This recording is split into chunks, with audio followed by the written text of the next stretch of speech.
दोस्तों नमस्कार, आप देख रहे हैं बीबी न्यूज इंडिया। बीबी न्यूज इंडिया में आप सभी क्षेत्रवासी व देशवासियों का स्वागत है। आज आपको रूबरू कराएंगे एक ऐसी सनसनीखेज से जिसको सोचकर और देखकर आप दंग रह जाएंगे। तो अब देरी किस बात की, चलिए डालते हैं समाचारों पर एक मुख्य नजर।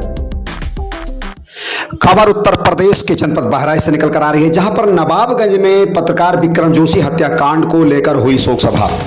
उत्तर प्रदेश जिला बहराइच नवाबगंज सीमांचल पत्रकार एसोसिएशन ब्लॉक इकाई नवाबगंज के तत्वाधान में गाजियाबाद के पत्रकार विक्रम जोशी की निर्मम हत्या को लेकर क्षेत्र के पत्रकारों ने शोक सभा आयोजित की, जिसकी अध्यक्षता प्रदेश अध्यक्ष बेनकाब भ्रष्टाचार समाचार पत्र के संपादक आर के वर्मा ने की। इस अवसर पर सभा में ब्लॉक के वरिष्ठ पत्रकार रावेंद्र शर्मा, भुवन भास्कर वर्मा ने बोलते हुए कहा कि इस जघन्य हत्याकांड की जितनी भी निंदा की जाए कम है।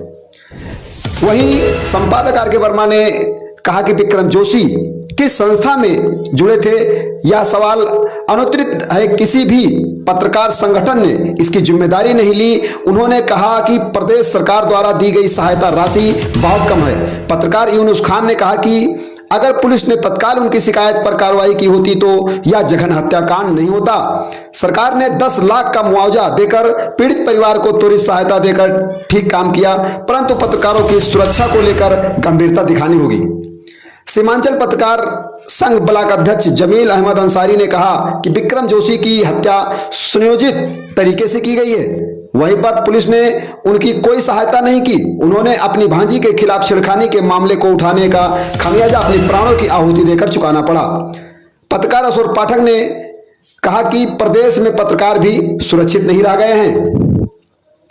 सभी सीमावर्ती पत्रकारों ने एक स्वर से कहा कि पीड़ित परिवार को 1 करोड़ का मुआवजा मिलना चाहिए तथा सरकार पत्रकारों सुरक्षा सुनिश्चित करे। शोक सभा में जुनेद अहमद अंसारी, मिसबुर रहमान अंसारी, सलीम अंसारी, मोहम्मद शाहिद अंसारी, धीरेन्द्र कुमार शर्मा, कमालुद्दीन मलिक, मनीष चंद्र आर्य, जफर अयूब आदि पत्रकार मौजूद रहे। सभी के अंत में सभी पत्रकारों ने 2 मिनट का मौन रखकर दिवंगत आत्मा को शांति की कामना की।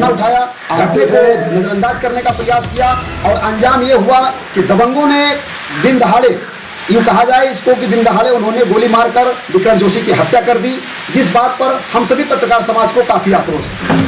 अब सवाल आता है कि जैसे कि उत्तर प्रदेश सरकार ने अपनी ममता को जताते हुए या भारत सरकार ने 10 लाख रुपए का मुआवजा तय किया है, जबकि पत्रकार की जो क्षति हुई है इसकी भरपाई किसी भी सूरत से नहीं की जा सकती। हम पत्रकार हर विषम परिस्थिति का सामना करते हुए हर पल सरकार की योजनाओं को भारत यहाँ पे आम जनमानस तक पहुँचाते हैं और आम जनमानस के पास जो भी उत्पीड़न होता है उसे सरकार को अवगत कराते हैं। लेकिन जब हमारे ऊपर कोई बात आती है तो सरकार या पुलिस समय पर एक्शन नहीं लेती। एक्शन तब लेती है जब पत्रकार के साथ क्षति हो जा रही है। इस समय आप देख रहे होंगे, जैसे कि मैं देख रहा हूं, बीते दिनों से लेकर आज तक कम से कम 6 या 7 मर्डर हो चुके हैं पत्रकारों के। कहीं पत्रकारों के साथ अवैध मुकदमे लिखा दिए जाते हैं, कहीं पत्रकारों के साथ छेड़छाड़ का प्रकरण आ जाता है।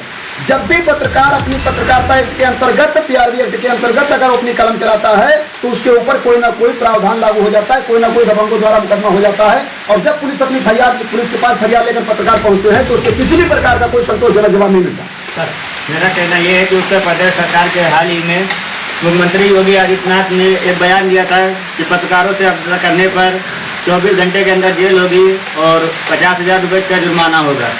और शासन प्रशासन को कड़ा निर्देश दिया गया है कि पत्रकारों से अवज्ञा ना करें, उनको थाने में जाए, उनको सम्मान दिया जाए।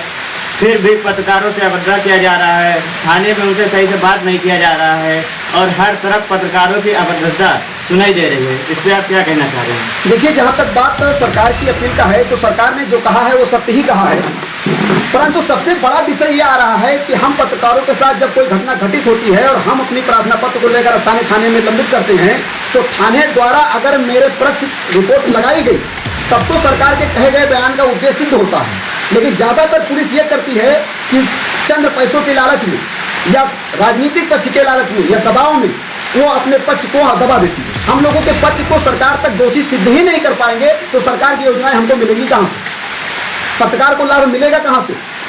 मामला तो तब उत्पन्न होता है जब पत्रकार के प्रति जो यहाँ से संवेदनशील भेजी जाए उसे सरकार को अवगत कराया जाए। लेकिन सरकार के सामने पत्रकार ही दोषी पाया जाएगा। पुलिस रिपोर्ट में, पुलिस रिपोर्ट से भरोसा दिन ब दिन उड़ता जा रहा है। इसलिए सरकार ने तो हम लोगों के लिए कुछ न कुछ की, लेकिन जमीनी हकीकत में कुछ नहीं है। इसलिए मैं सरकार से अपील करता हूं कि हम लोगों के लिए एक स्पेशल जांच कमेटी बनाई जाए और जो भी हमारे पत्रकार साथी के साथ कुकरी करेगा उसके खिलाफ सख्त से सख्त कदम उठाया जाए। और यूँ कहा जाए कि अगर ऐसे जैसे कि विक्रम जोशी के साथ जो घटना घटी है, ऐसे अगर घटना को घटित किया जा रहा है तो कम से कम 50 लाख रुपए मुआवजा की रकम तय की जाए, जिससे पत्रकार के परिवार का जीवन यापन हो सके।